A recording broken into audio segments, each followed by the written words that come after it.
Asanteni sana, tunawashukuru viongozi wote kwa yale ambayo wamesema. Na mimi nianze yangu by saying that on Tuesday, the 4th of February 2020, while on transit abroad, it became my sad duty to announce to the nation the passing on of the second President of the Republic of Kenya, His Excellency Daniel Toroitich Arap Moi. Immediately upon receiving the news, I, like millions of Kenyans, was engulfed with a sense of sadness and loss.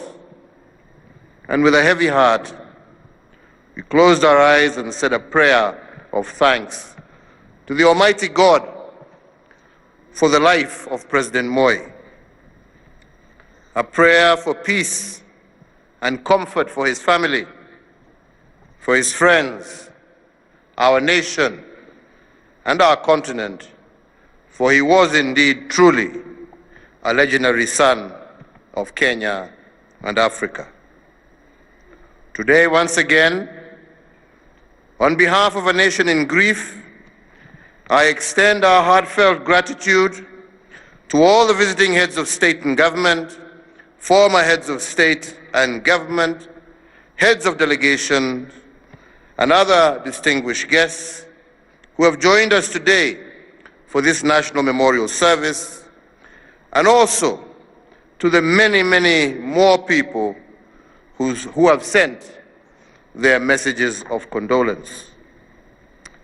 Over the last 3 days, we have witnessed an overwhelming expression of public sorrow, with hundreds of thousands of Kenyans lining up along the streets of our capital in unending queues to Parliament to pay their last respects to the former president.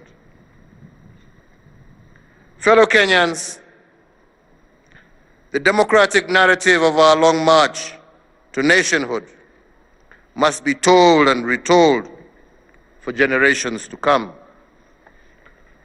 For today, we stand tall on the strong shoulders of our forefathers, and Mzee Moi's place amongst those who dreamt of the modern Kenya is unshakable. And even as we celebrate his life, we must continue to tell the story. So, fellow Kenyans, today I choose not to mourn the passing of an icon, but rather to celebrate a statesman and a giant of history.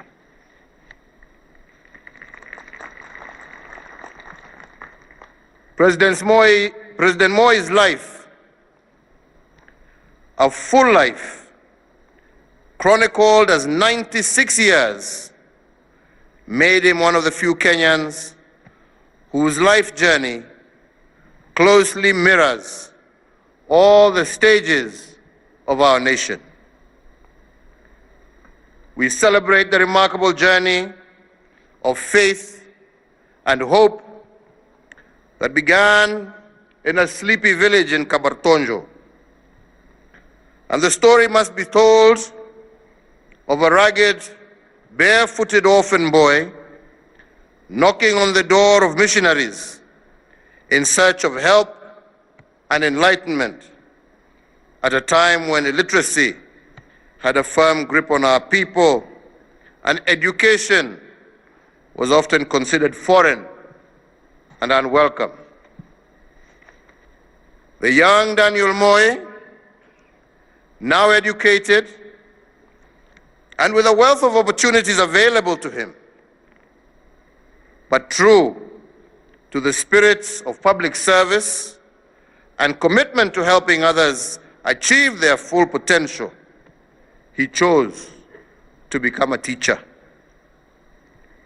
Naturally, the future President of the Republic of Kenya excelled in that role, rising to the rank of a headmaster in very short order, while also embedding his lifelong passion for education. However, even as he scaled in his career, Daniel Moi understood that injustice of the colonial era that was all around him, and he decided to heed the call of his local community and put himself forward to serve as their representative in the Legislative Council, or LegCo. There, and together with other founding fathers of our nation, he helped Kenya seize a hard-fought independence from a colonial power, giving birth to the modern independent nation that we live in today.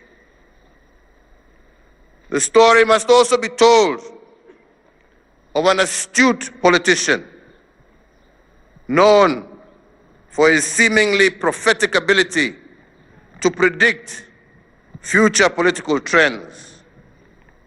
Many, including the late Jaramogi Oginga Odinga, likened his foresight to a giraffe. The late Mzee Moi served in various capacities in independent Kenya.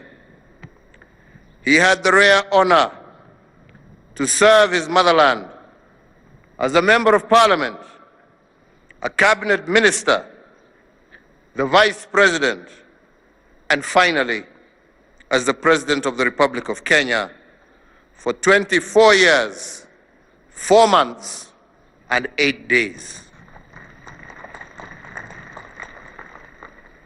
Fellow Kenyans, distinguished ladies and gentlemen, from his early life, President Moi understood the value of Kenya being bigger than any single individual. When the nation called for bridging divides and putting the country above self, he led his party out of opposition and into government, thereby ensuring that our nascent republic was devoid of partisanship and political bickering. When called to serve throughout the 60s and 70s, Mzee Moi served humbly and diligently, helping shape a modern and vibrant nation.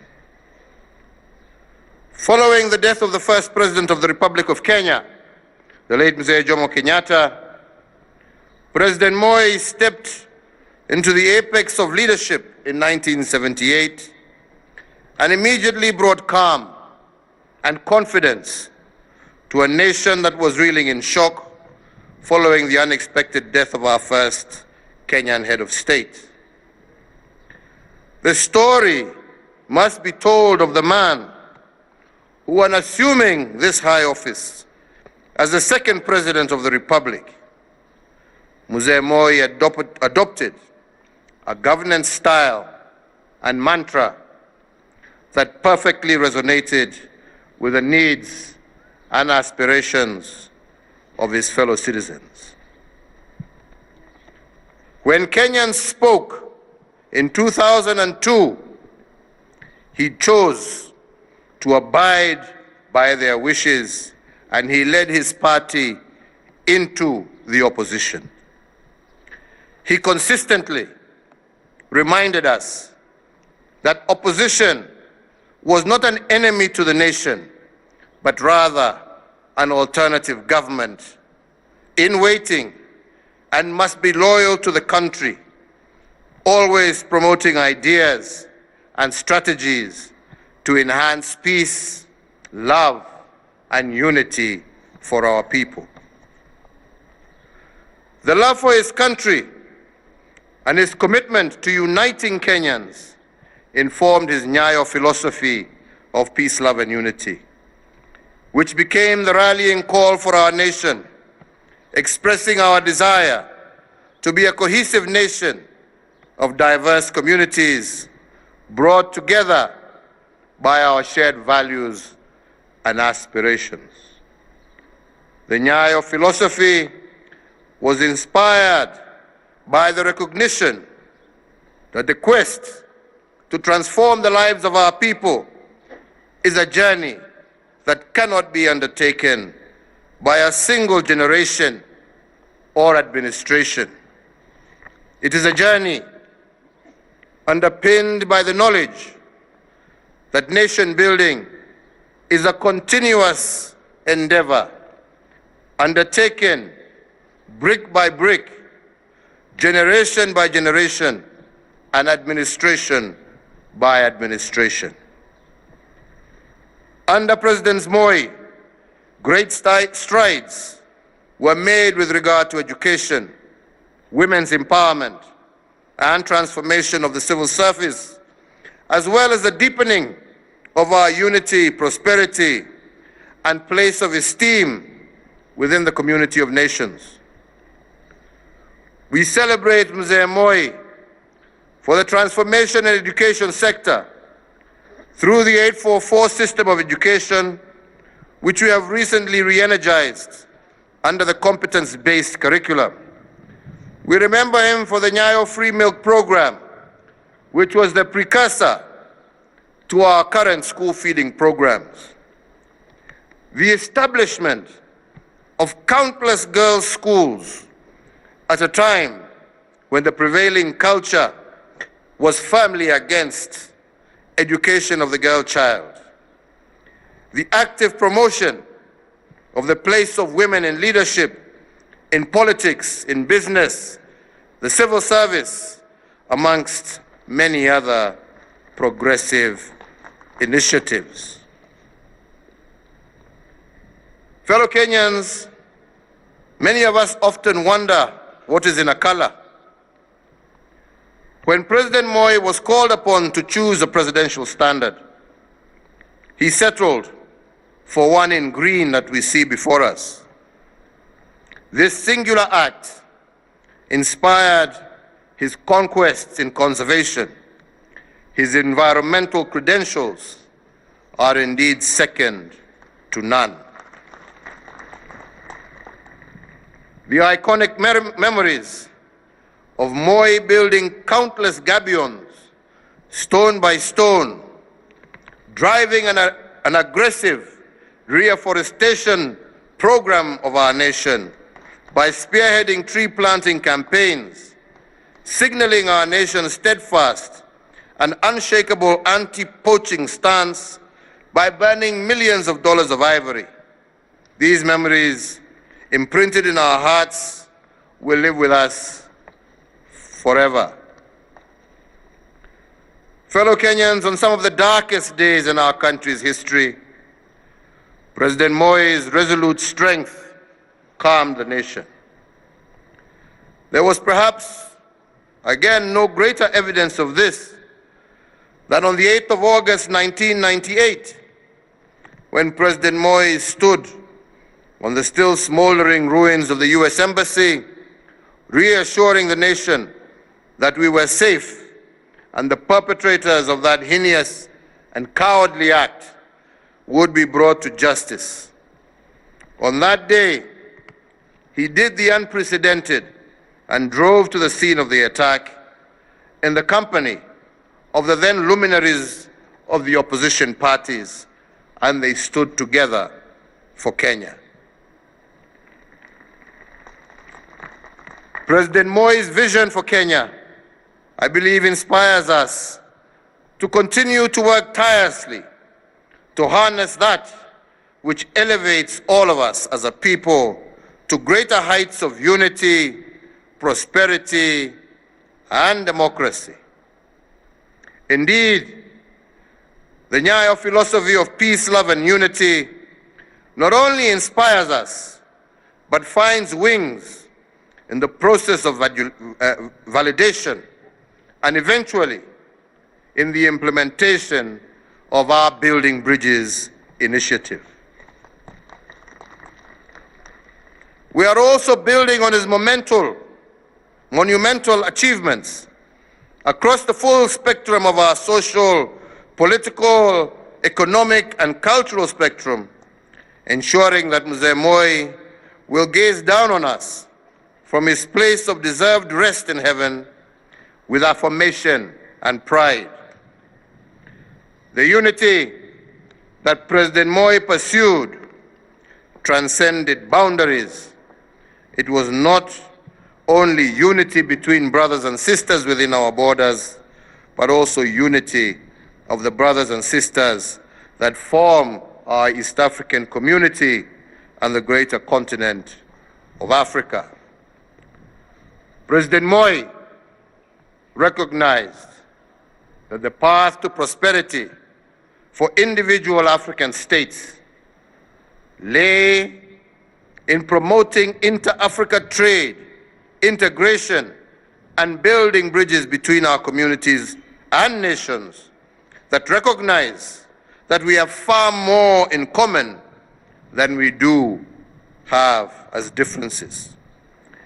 And it is this underlying philosophy that inspired President Moi to team up with, amongst others, President Benjamin Mkapa, who is here with us today, to spearhead the revival of the East African community. We owe it to President Moi's generation of visionary African leaders who dared to dream and envision the African Continental Free Trade Area Agreement that creates the largest free trade, which we now have succeeded in concluding and which will take effect on the 1st of July 2020. Fellow Kenyans, as an avid peacemaker, statesman, Pan-Africanist, and champion for a more united and just world, Mzee Moi spearheaded a number of initiatives that brought lasting peace within our region and beyond. The people of Uganda, the Sudan, South Sudan, Ethiopia, Eritrea, Somalia, Rwanda, Democratic Republic of the Congo, and Burundi can all testify to the peace and diplomatic initiatives brought under the stewardship of Mzee Moi and which have made those nations immeasurably more peaceful, inclusive, and democratic. Further afield, it was under his administration that Kenya began our long tradition of serving under United Nations and other peacekeeping missions. Mzee Moi saw our defense forces not merely as an organ for defending Kenya, but also as a powerful force for good that could contribute to protecting the most valuable or the most vulnerable of humanity from the ravages of civil war and strife. Mzee Moi brought safety and security to many in areas of conflict, which are now vibrant nations and prosperous countries, due in part to the participation of Kenya in bringing light in their darkest times. At home, Mzee Moi guided our nation's journey into the political maturity that we enjoy today. It was under his wing that our nation transitioned back to multi-party democracy, a mode of governance that President Moi, way back in 1991, warned that it could be extremely divisive if not properly managed and customized to the unique demands of our culture, our history, and aspirations. When the time came to leave the national stage, Mzee Moi did what was then unthinkable. He voluntarily and without hesitation, peacefully handed over the reins of power. In doing so, not only did the second president set a first that continues to be the benchmark to this very day, he also elevated his stature to that of a great patriot and statesman.